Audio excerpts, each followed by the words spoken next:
all right. Let's go, let's go, let's go, let's All go. right, we're officially live. Did you hit go live on your Instagram, senorita? Yeah, I'm gonna go live. All right. Welcome everybody. Guys, we these are our first couple lives. We're working out the kinks in the studio, trying to make this sexy and professional. So, Not if you sexy. I want don't to want people to think this is supposed to be like a sexy live. What are you look at talking this background I used today. This is sexy up in here. This studio is sexy. Now we are gonna go over a new deal every week. So Thursdays at 3 p.m., sometimes 3:05, sometimes 3:10, because we're figuring out this studio setup, but it should be 3 p.m. We're already getting the hang of it. You can watch the best place to watch is the YouTube channel. You guys can see the YouTube channel. We'll be posting it in our bios and in the stories because there you can comment and ask questions and we can go ahead and reply, but you can also see it on our Facebook pages and even Instagram live. The only thing is, if you're watching live on Instagram and you're commenting, I got to flip back and forth to Instagram to be able to see the comments. All the other ones, Facebook and YouTube, they pop up here in the chat and we can even show your question. So it is a much easier production if we do it that way. Now that we're done with the laundry, I got my partner in crime, Miss Ivelis, or if you're in the Midwest, we call her Liz, because I know that's a little too crazy of a name for you. I got my alter ego today because I put on glasses, so I'm a different person today. So I'm like Superman. Without the glasses, I'm one person. With the glasses, I'm another person. So I'm my analytical self. Anybody that knows me, I'm like analytical, but I'm also, very extroverted. So I've got an interesting personality. But today we're analytical. All right, we got my glasses on. Ready to go. All Let's right. get So, this guys, party we're talking started. about a deal we just closed 2 days ago. Liz, you know more about the deal than I do. I was on the back end pulling the strings, but you were on the front end. You want to go ahead and let them know? Yeah, he doesn't know anything because I'm the one out here that closes all the deals. He's just in the back, and I'm the one that's handling everything. So we thought it'd be fun, guys, that to share with you guys current deals that we're actually be closing or deals that we've closed before, just so you can learn from our experiences and we can share with you like real numbers, what happens when you're actually like in the weeds. This is actually a really interesting deal. So it's a deal that we close virtually. So we do deals locally and we also do deals virtually all over the US. This one we did in DeLand, Florida. If I'm being transparent with you guys, I have no idea where that is. I don't know where half of the deals are when we lock them up if they're not like in my market. So we actually, it was a Facebook lead that we got to tell the story behind kind of the deal and how we got it. It was a Facebook lead. I'm looking at my notes here to try to remember because it's hard sometimes to keep track of it. It's a single family house. He actually had moved out of the area already and the house was empty. He felt like being in the area and in the house wasn't really the best place for him and for his family for safety reasons. He like wanted to relocate. He had already moved out of the house and the house was empty. So it was just sitting empty. He was looking for a quick cash offer and he was ready to get this done. So we got on a call with him, negotiated. Initially he wanted 200K. We got on a call with him, did our thing, and we got him down to 170. But he wanted that to be like a quick cash closing situation. And based on the numbers that we had done on this deal, and I'll pull up my handy dandy calculator to show you guys kind of our thought process behind these deals, is our cash offer on this was 100 to 131. And our Novation offer, we could have gone a little bit higher on our purchase price, but we weren't going to make it work because his mortgage was close to, can't remember the exact mortgage, but it was close to what our cash offer was. So when I'm looking at it from like an acquisition standpoint of like locking up a deal, he owed, I think, close to like 100. Like, so his mortgage was up there. My cash offer was exactly what he owed on the property. So cash wasn't really going to work. So that's where my brain starts to pivot of what else we can offer him. So we ended up pivoting to offering us a Novation. So on that same call, before I went ahead and called the seller, we go through a process where we qualify the lead. Then we have Kevin and another team member of ours analyze the deal. And then when we come on the offer, we have two options available. We have the cash offer and the Novation. He didn't want to list the property, so listing wasn't an option. And the property did need like a good amount of work. So it was between cash and Novation. Those were the only two strategies that we had. Let me share with you guys the numbers on this deal so I can show you kind of like what the back end looks. And this is actually a Novation deal that we just closed. We're breaking down different types of deals for you guys. Novation. I think the week before that, we did a cash deal. creative finance deals, like we're going to give you guys all the goodies of what it looks like to actually lock up these deals. Yeah, you guys might see on YouTube and stuff, certain people just focus on one thing. They only know how to do Airbnb or fix and flips or how to do well, before I actually do you Make want it to bigger. you want a different view? Is this view good enough for you? I like it. All Let me right, just cool. make it bigger. So this We is were the house. So if I change, I got to change the screen. So share this tab. So this is a property, guys. We just closed on it January 27th. So today is, what day is today? 28th? 29th, 2 days ago. Okay. So 29th. I was actually asking Kevin, like, did we close on it? Did we not close on it? When you're so busy, sometimes it's hard to keep track of what you've got as far as closings coming in. So we just closed on this deal. So it sold for 190. This was a deal that we did a novation on. And let me show you guys kind of the process with this deal. With novations, essentially, for those of you that don't know what a novation is partnering with the seller. The way we like to think about it is you're providing the seller with a hands-off experience. You're dealing with all the challenges of the sale. You're locating a buyer, and any repairs, any closing costs, any commissions, anything that has to happen in the middle, we take care of all of that, and the seller gets their net number. So it's a partnership. It's a hands-off experience is the way that we present it. And with him, because our cash offer was too low, we were able to offer him more money on innovation, and we were able to get the deal done. So it's about like thinking creatively about how we can help the seller, and also, what's going to be the best strategy. So when we're looking at innovation, the numbers are a little bit different. So this last time we ran numbers on a cash deal for a wholesale. So on innovation, what we're looking at is our as is value. So what is a property worth in its current condition without doing any type of renovation to it? What can we list the property for right now? I believe when we ran numbers, we decided that we could list it at 220,000. So it's a little bit different, guys, because this isn't your ARV, which ARV is after repair value. This is your as is value, meaning what it's worth in its current condition. And the way that we figure out what to list innovation at, it's really important because we are structuring a partnership with the seller, and because we want to get this done in an efficient time, like very quickly.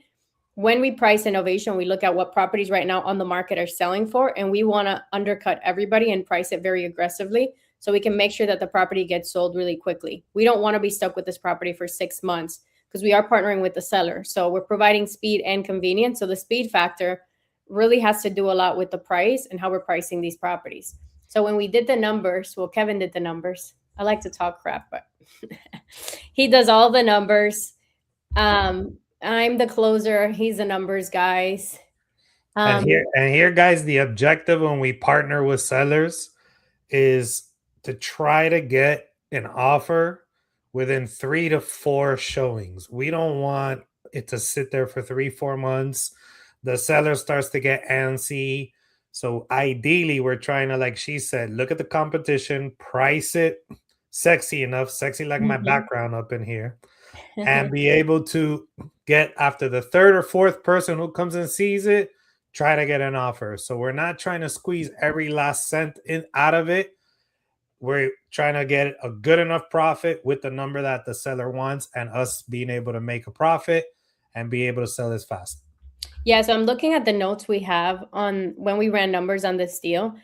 So my ARV, meaning what the property is worth fixed up, was 270. So 270 would be what, if we were to buy it as a fix and flip or remodel it, put it back on the market, we could sell it for 270. Now the property in its current condition, it wasn't in bad shape, but it wasn't, fully updated, move-in ready. Everything looks great type of property. So we looked at what the as is value, meaning what it could sell for right now and its current market, and we said it was somewhere around 220. But then I'll tell you guys what happened after and after and after and after, because we actually got 3 contracts on this property. Anybody that's in this market right now knows that multiple contracts on deals is like customary, right? You get one buyer, then you get another buyer and another buyer. So we actually had 3 contracts, and we ended up closing the third one but the first 2 contracts fell through. So that's just the nature of the business. So on this one, we realized 220 was our as is value, what it was worth in its current condition. With novations, we always account for 5,000 as far as repairs. Why? Because sometimes we have to do credits. Sometimes, we have to fix some things that are required by the lender. With novations, a lot of times we are selling this property to a finance buyer, not always. And sometimes in the appraisal, they'll come back and say, hey, you need to fix this, you need to fix that. So we always account for that, at least like $5,000 in case we've got to do some clean outs or some minor repairs. And then we do our numbers at 8% always, meaning 6%, because we are paying for the closing costs and realtor's commission, and then 2%. So 6% for agent, 2% for closing costs. We're covering all the closing costs.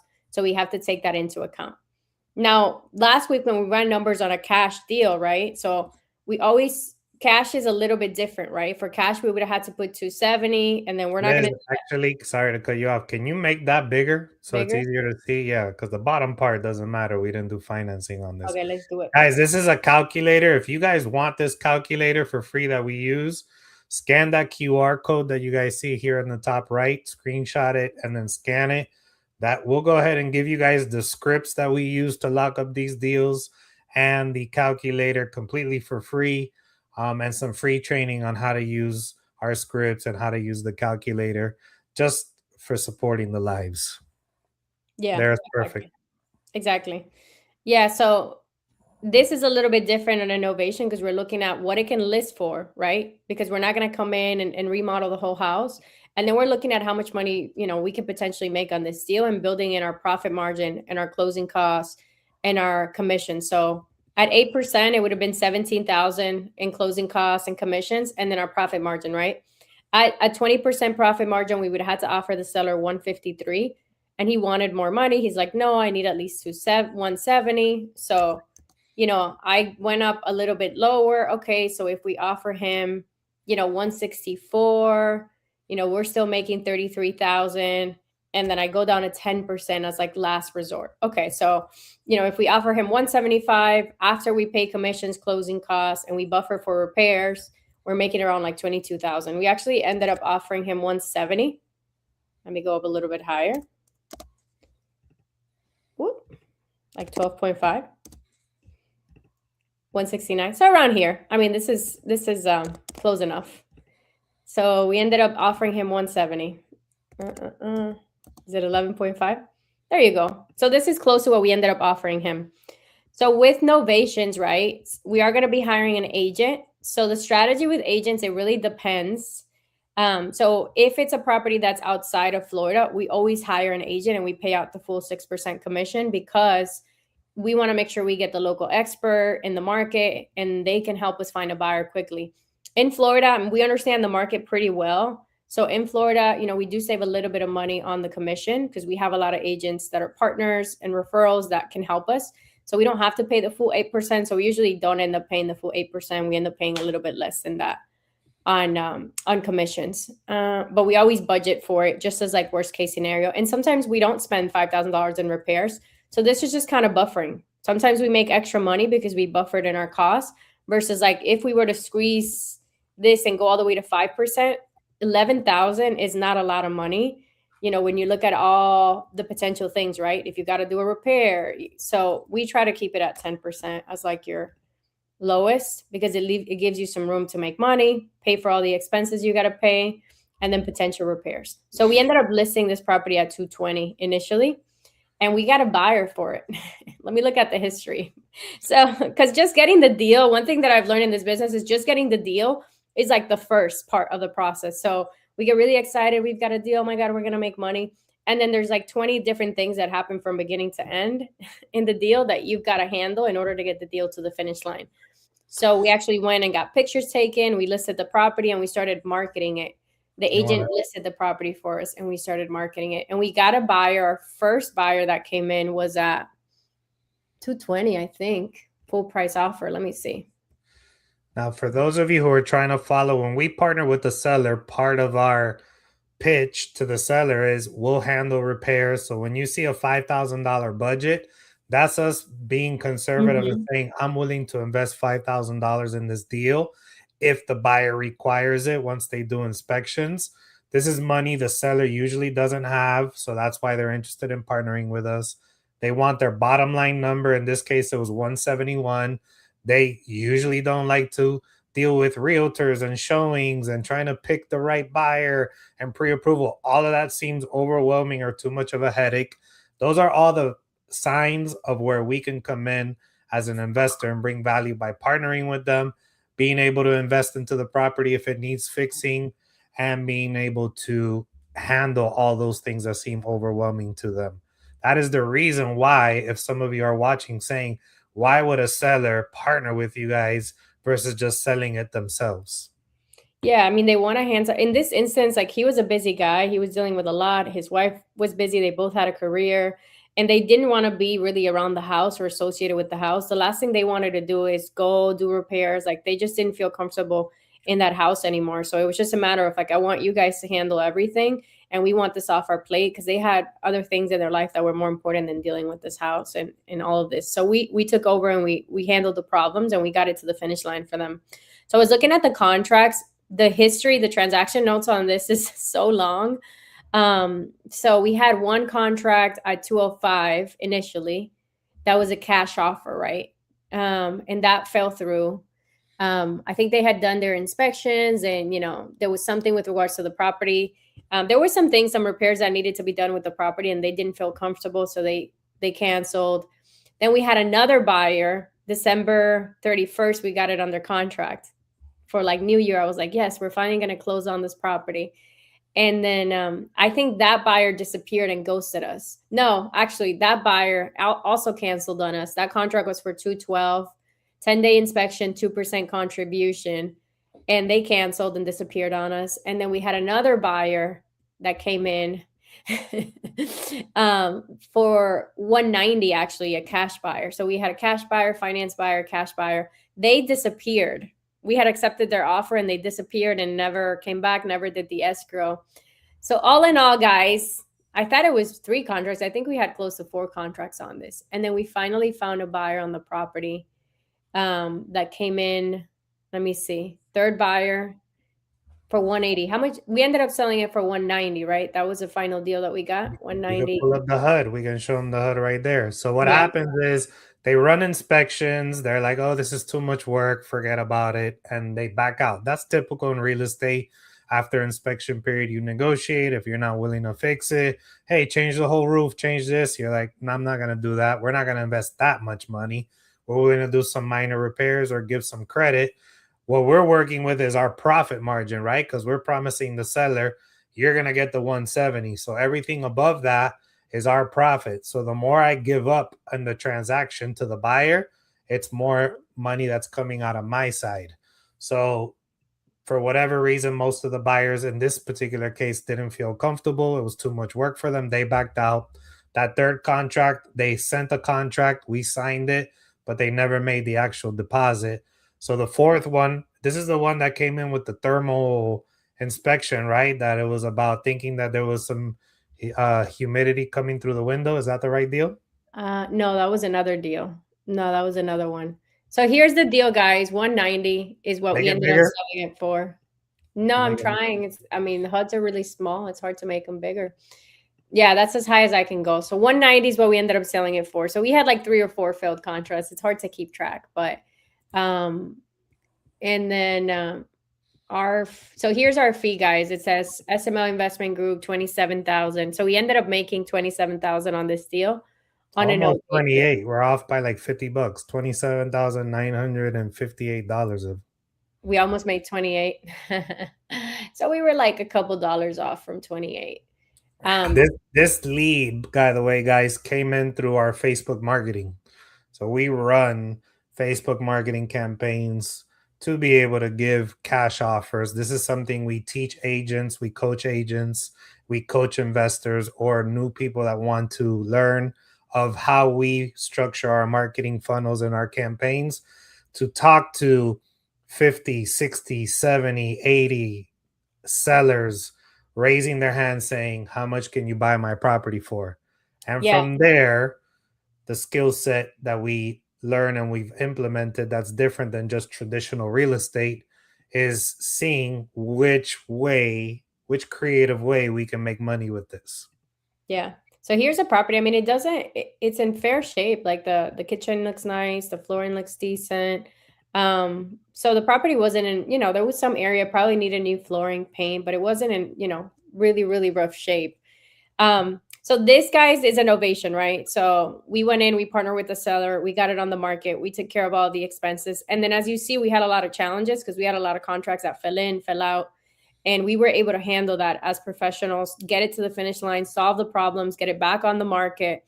And that was the service that we provided for the seller. So what we do in our business is we provide multiple solutions to sellers. We do cash offers, novations, creative financing, subject to lease options, seller financing, and we also do listings as well.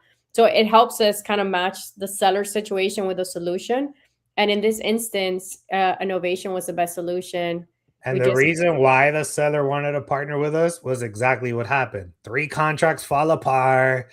You got to be able to negotiate. You got to be able to put it back on the market. This is all within about a 4 to 5 week period. Mhm. That to them was like overwhelming. That to them was, we don't have time for that. We're busy. A lot of the times we partner with sellers, they don't even live in the state. So they really want someone that they can trust to handle everything and just get them their bottom line number. So that is where identifying that as an opportunity is valuable. If you're an agent and you're watching this live, a lot of the times you're only trained to see this as, well, let me give you a service and I will list your house.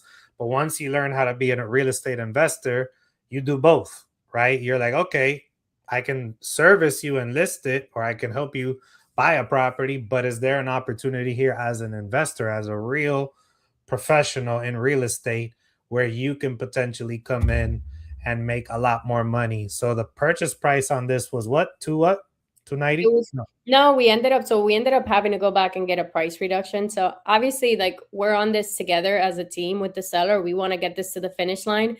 And we were very transparent about the feedback that we were getting and that we've had challenges with multiple contracts falling through. And we went back to the seller and we told him, look, we really want to get this to the finish line for you, but these are the challenges that we're having and let's, work on it together as a team. So we ended up having to go back and get a price reduction in order to get the deal done. So we actually ended up, let me see. At 190, I see it there. So the purchase price that was closed at 190, if we would have just been realtors on the deal, the one trick pony, usually realtors listing the property will make anywhere between 2 to 3%, depending on what they negotiated. So we made 27,000, almost 28,000, $27,958 as an investor who realize what the opportunity is versus just doing a realtor service like we used to do when we first started in the business. That was the first thing we learned. And you would have made 3% of 190. That's a little under $6,000. Look at the difference. We're talking about 3 to 4 times more of that you can make on a deal just by knowing these type of strategies. And the funny thing is, like, people are like, "Oh my god, why would a seller ever do that?" Or, and the reality is the sellers that we've helped do this, like, sometimes we've made even more money. Like, this is one of, like, the smaller ones. But for the sellers, it's more about the service that we're providing and the convenience and making sure that this gets done for them. This was a complicated deal. I mean, we are experienced. I have 10 years plus of experience. Kevin has, twice that when it comes to real estate. And for us, we had to navigate different challenges, problem solve, negotiate, get it back on the finish line. So like our value is our experience and the fact that we're good at problem solving. But the seller was happy with us. We just closed on a seller. Every time we just closed on a seller, I think another seller Monday, a different story. And he called us and he's like, "Hey, thank you so much. I really appreciated the service that you guys provided and your team." So I think the misconception is like the sellers are going to get upset because you guys made money on it. But the reality is, as long as we did what we said we were going to do and we got it to the finish line, they're happy. We had another one where it was like a $50,000 novation too. And the seller was like, "You guys are amazing." You know, it's good. So it's just about kind of reframing the perspective around your Setting value. the proper expectations, right? Step one is Yeah. being able to find the opportunity through the right type of marketing, the right type of networking. Step two is being able to qualify that opportunity and see it for more than what it is. A lot of people would just see it as, oh, this is a client. Let me service them if you're a real estate professional. Or if you're just a real estate investor, you're thinking to yourself, the only thing I can do is either buy it and flip it myself or buy it and rent it myself. But once you learn that there's a whole nother level to this, then you can qualify it and see creative strategies where we didn't put $1 in. We didn't buy this property. We didn't have to take on that liability. We were able to obviously put in time and energy and work behind the deal to then be able to service the client as a partner. And both of us, he walks out with the number he wanted. we walk out with a profit margin. And that is how you start really multiplying your active income and then taking that income and investing it in your own opportunities. Because then we get deals like this and we're like, we want this one. We want to keep this one. And that's how you build wealth. And that little circle of life is what the daily deals It's all uh, about. We'll be here, guys. I love breaking deals down. You know, it's every week, every 3 week p.m. on we'll be Thursdays, here. unless we're sick or something. But Thursdays at 3 p.m., Smart Money Deals. We'll show you all types of deals. We raise money, we negotiate seller financing. We have a deals that we get 0% interest rate on. We get deals that we fix and flip. We have deals that we Airbnb. So stay with us every single week if you want to learn. We'll give you how we found it, where we found it, what were the challenges, what we negotiated. We show you HUDs, we show you everything. I think the biggest challenge out there is a lot of people are only teaching one technique. It's really good to focus, but knowing how you can make money in different ways.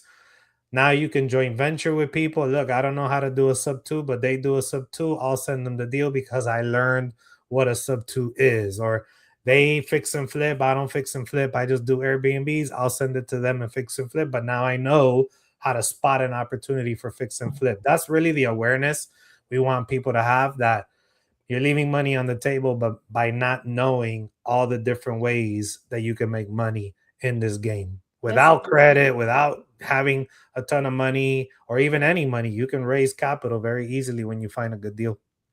Heck yeah. We'll be here every week. We do have a special event next week, so we won't be here next week. But other than next week, we'll be here. Oh, yeah, we will be here next week. What are we talking Yeah, about? I'm yeah, yeah, crazy. yeah. The Don't event was listen to me, last week. guys. Where it's it. We'll be here next Don't week, listen to Thursday at me. 3. Screenshot and the QR code. If The you want access to our scripts, like we'll give you guys a freebies, all of the scripts that we use, all of the contracts that we use for all types of deals. Scan the little ducky. Does the ducky show up on Instagram too? The yeah, ducky? like right in the middle of the QR code, there's a duck. And the little ducky. And we'll get you guys all these free resources. We'll get you access to our scripts, everything that we did to get this deal, how we analyzed it, how we got it under contract, what we said. So we can leave you guys with some value. And we do have a community where we teach this every single week. We just had a community member this week that was negotiating a wholesale deal, a cash offer. The seller was like, I need to think about it. And I told him, this is how you have to handle it. He went back on the phones, got the contract locked in, and he's about to make 25K. So it could be that And simple. he did it over the phone, or he went The to go phone. see him? Oh yeah, yeah, yeah. I had to reframe his whole world. He's like, no, I got to go see the house in person and like all this stuff. And I'm like, no, you don't. So yeah, he's going to make 25K from just like asking a question, getting the support, and jumping back on a call. So it could really be that simple if you're working with someone that has walked that path and knows exactly what you need to do. So We locked up this deal over the phone. We actually lock up 95% of our deals over the phone. A lot of our members in our community go and meet with the property. There's absolutely nothing wrong with that. A lot of people are Jedi ninjas by sitting in front of people in their living rooms, and they just have great personality, and just being there, they're going to lock up the deal. We teach both methods, either yeah, go in person and locking up the deal or virtual. Sometimes time is of the essence and you just got to lock it up over the phone, just like Daniel did by locking up that deal where he's making 25 grand. He literally locked it up, and on the same day, he found a buyer that wants to buy it from him. So he flipped the contract for $25,000. He didn't need no lending approval. He didn't need any credit check. He didn't need cash. He just got the opportunity, locked up the deal, flipped the contract, and at closing, they're going to hand him a check for $25,000. So I just noticed you took your glasses off. You went reverse Superman on me. You had glasses when we started, and then I just noticed you get your glasses off. We'll be here next week, guys. Every Thursday, we're gonna bring you guys some live deals, and hopefully, we'll leave you with some free value. If you guys want access to these scripts and resources, scan the little ducky QR code, and we'll see and you if guys you want to next. ask questions, watch this on YouTube or watch this on Facebook, and you can comment, and we see the comments while we're live, and we can even bring your questions live so that other people can read it, and we'll answer your questions live. So if you have questions, watch it on YouTube, watch it on Facebook, Instagram. Their platform does not love questions. You can Yeah, still comment on Instagram. follow me on YouTube. I'm trying to build my YouTube, guys. I'm make my influencer dreams come true. and grow my YouTube channel. I'm posting blogs there. You know, I want to make YouTube fun and real estate investing fun. A lot of people make it not fun. I'm sharing with you guys, you know, what I learned as I evolve in my journey, blogs, buying properties. We're traveling to properties we're buying in other states. So let's make it fun. And I also share with you guys a ton of value about sales negotiations. In the gram and Instagram, you can only see a little clip of me. If you want to see a bigger clip of me with more of me and learning more from me, you know, follow me on YouTube. My YouTube handle is Aidelis. For the gringos out there, AIDELYS _ real estate. Follow me on YouTube. I'll see you guys next week. We're good. Thank you guys. Every Thursday. See you then. Appreciate you.